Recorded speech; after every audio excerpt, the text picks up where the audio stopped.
A lot of stuff comes up as you sort of start scaling. And if you don't have a team to make sure that the wheels don't fall off in that time, you're not going to have the capacity, you're not going to have the energy, you're not going to have the creativity. Hey guys, it is Kate here from HelloFunnels.co and welcome to Doing It Online podcast.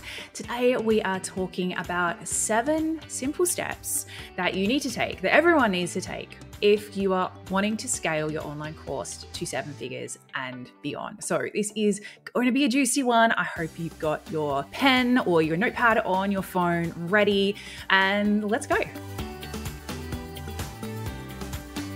So as I mentioned, there are a series of steps that I've noticed that need to be taken to be able to start scaling your business past that 6-figure mark. So for quick backstory on my previous businesses, for anyone who doesn't know, so this is actually HelloFunnels is, I call it business 3.2 because I've been creating online businesses since 2007,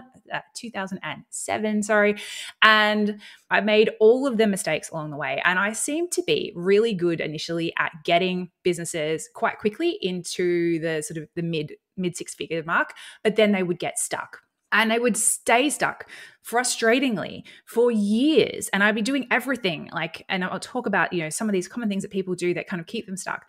And then at the end of it, I get so frustrated, I completely blow up the business and start again. And then I get back to that same point and I'm like, what is happening? Why am I not moving? And it wasn't just me. I had, friends who I've made along the way who had similar businesses, and we all kind of kept getting stuck at these same points.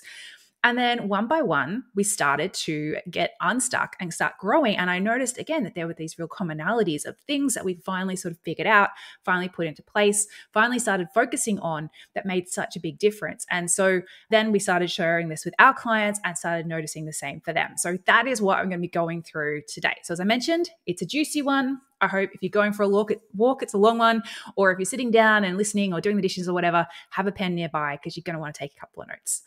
So number one thing that you need to make sure you have locked down, or else it's going to be very difficult for you to scale beyond that 6-figure mark, is that you need to be so crazy clear on who your dream client is, like knowing them like you know your best friend kind of thing, and how you can actually add the most value to them. And it's not always what we first think. It's not always what our first offer is.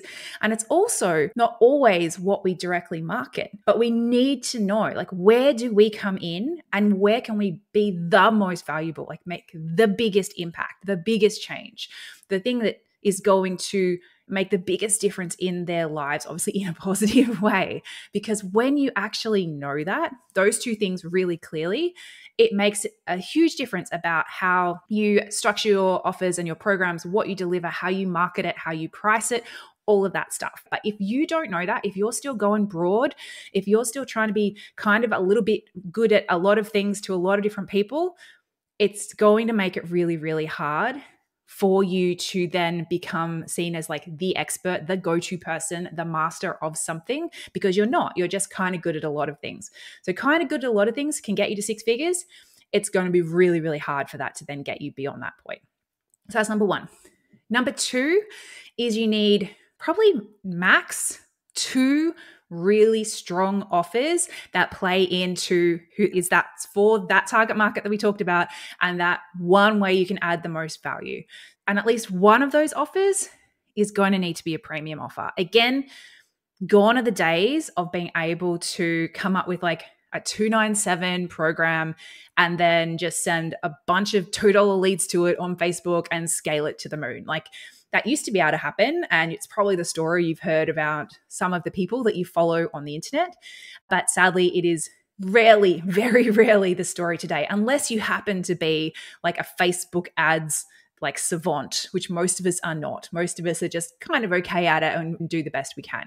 So if you are not some Facebook ads magician, or you do not have hundreds of thousands of people on your email list already, trying to push past this sort of earnings and profit ceiling just with low ticket offers. And I think low ticket is anything really under $1,000. You're going to need something that's a next level.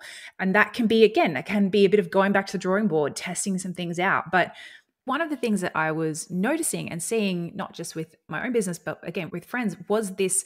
It was sort of like there's this belief that, okay, this is how you grow. You create a great offer, sell a bunch of them. And once you've got that offer, you're like, okay, you just spend more on ads and you should be able to make however much you want from spending more on your Facebook ads. But unfortunately, the truth is, as your budget grows on Facebook, generally the cost of acquiring a new customer, the cost of making that sale also grows. And you're going to end up hitting a point where actually you're probably spending about the same as you're getting back. And then it's going to be pretty impossible to grow past that point. And it's also pretty sucky and stressful. So if you do not have that offer that is priced, with enough of a margin for marketing in it that you can scale it beyond that point, it's going to be really, really difficult. Okay, the third thing that you need is you need to have a team. It doesn't have to be a huge team, but you need to have taken off, a lot of the day-to-day stuff, because you're going to need to start showing up in a different way. You're going to need to have the space to start being more creative, to start being open to new ideas, to be pushing yourself. A lot of stuff comes up as you sort of start scaling. And if you don't have a team to make sure that the wheels don't fall off in that time, you're not going to have the capacity, you're not going to have the energy, you're not going to have the creativity. And so like basic things like, outsourcing your content, your customer service, Facebook ads, help with some delivery, like maybe a second coach or something in your program. None of these have to be super expensive, but they are all going to be mandatory if you want to get to that next level. All right. Number 4, and this is one that I know a lot of people want to skip, is you have to have done the reps and you've got to have done them live. I see a lot of people, they come in like, oh, I just want to scale. I've created my course. I just want to start selling it on autopilot.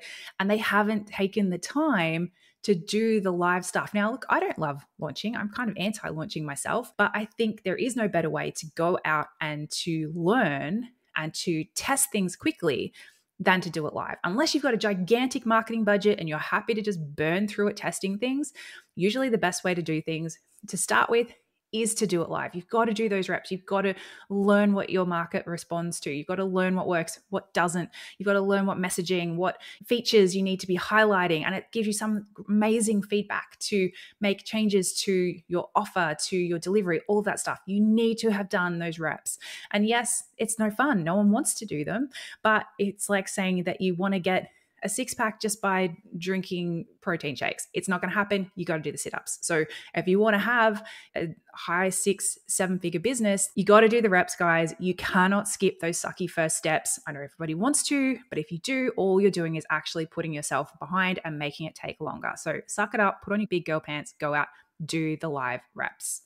All right, number 5 is you need to have some systems in your business around your marketing and your selling. Now, of course, ideal world, and if you're one of my clients, those systems would be, some sort of funnel that means that most stuff is done really automated, really hands-off, and it's just running like a little engine behind the scenes. Not everyone wants to do that. It's your business, it's your rules.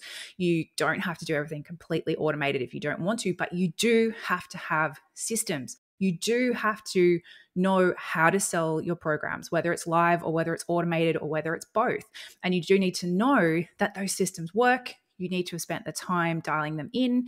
You need to know that it's going to be reliable. You need to know that if you sit down at the start of the year and go, I want to do X sales and make X revenue this year, that means that I need to do this number of launches or I need to have this ad spend. Like, you need to be able to do that kind of planning and that kind of reverse engineering. Otherwise, you're just guessing and you'll kind of fluke it if you hit your goals. But to be able to scale to that level, you need to be able to be making these guesses a very educated guess, a guess that's based on, okay, I know what I convert at. I know what my ad spend needs to be. So you've got to have the systems. You've got to have some kind of repeatable, reliable way of marketing and selling your programs. Don't have to be funnels, although I think you're crazy if they're not, but that's up to you. Number 6 is you need to know how to drive leads. So you need to know what levers you need to pull and push, or buttons to press, or whatever, metaphor works for you, to be able to say, all right, like I said, when you're planning out that year and going, I need to sell this many sales or get this many clients this year to hit my goals, you need to then be able to go, all right, well, that means I need this number of new leads, and I know how to do that. I know what works best. I know what platforms work best. I know what messaging works best. I know what types of ads. I know how to go out and get JV partners. Or again, there's a whole marketing mix in there of ways to drive leads to your systemized marketing and sales. But you need to know what works for you. And you need to know that you can press that button anytime you want, for as long as you want, to get you the outcome that you need. And then the final piece, and I think this is really, again, it's another missing piece that a lot of people don't realize they need, or if they do it too late, is whichever that mode of driving leads into your funnels, onto your list, you need to make sure that those leads are paying for themselves right up front. This is one of our sort of mantras. It's one of our key KPIs that we get, our higher level clients to really focus on. And it's one of those things that when I unlocked it and realized and got it working in our business, that really helped us scale up really quickly, is making your marketing pay for itself.